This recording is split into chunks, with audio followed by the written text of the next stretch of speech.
Greetings. I've written a peace essay written on the 17th of July 2013. John Lennon wrote a song called Give Peace a Chance. And there are many songs about peace, and indeed speeches and searches for peace, and yet peace is elusive.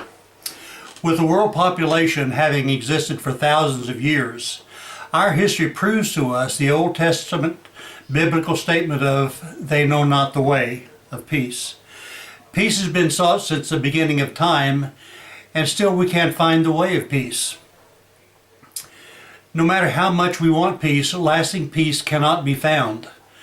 Neville Chamberlain, the British Prime Minister just before World War II, upon returning from Germany, held up a piece of paper and stating, "Peace in our time." Shortly thereafter, war broke out in Europe and in Asia, and once again the world ascended into a conflict which cost the lives of millions.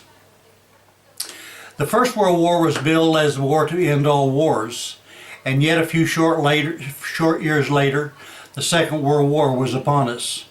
Why is there conflict in this world, and what can we do to stop it? Race relations are strained, with all sides blaming the other side for the difficulties. Spiritual leaders apparently do not know the way of peace, nor seem to understand our nature. When you have supposedly men of the cloth babbling about injustice, instead of working towards positive solutions, there cannot be solutions.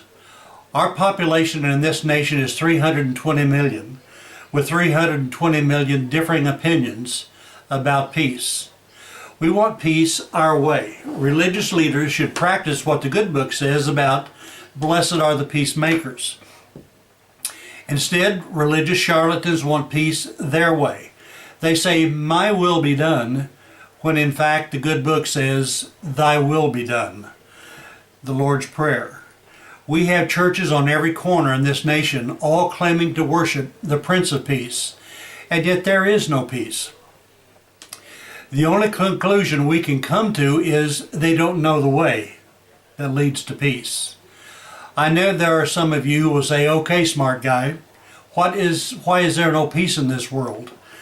The answer is simple: because of our nature. Your nature leads you around by the nose, waiting to fulfill its own selfish needs, desires, ambitions, and wants. We are completely motivated by our self-interest and desire to get the things that we desire.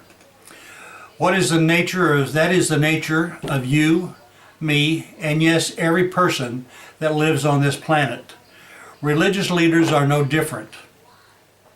When the good book tells us the way of peace they do not know, it is telling us that because of our nature, we can't understand the concept of peace and how it is accomplished. A friend of mine closes his emails with the verse, "No Jesus, no peace. No Jesus, no peace." On the surface, it's a clever saying, but in reality, how can we fully understand Christ when we as a people don't know what His purpose for us is? Our life is for specific and practical reasons. That reason is to understand from the very depths of our being that the way to true peace is through the great Creator as our perfect leader.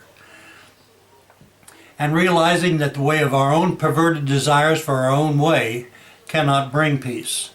We are learning the way of pride and selfishness now, which in fact is what causes conflict, which in reality is Satan's way. When we are born into God's kingdom, we will be fully trained, knowing that the great God's way will be our way. With perfect and well-trained minds, the future will be peaceful and a happy place.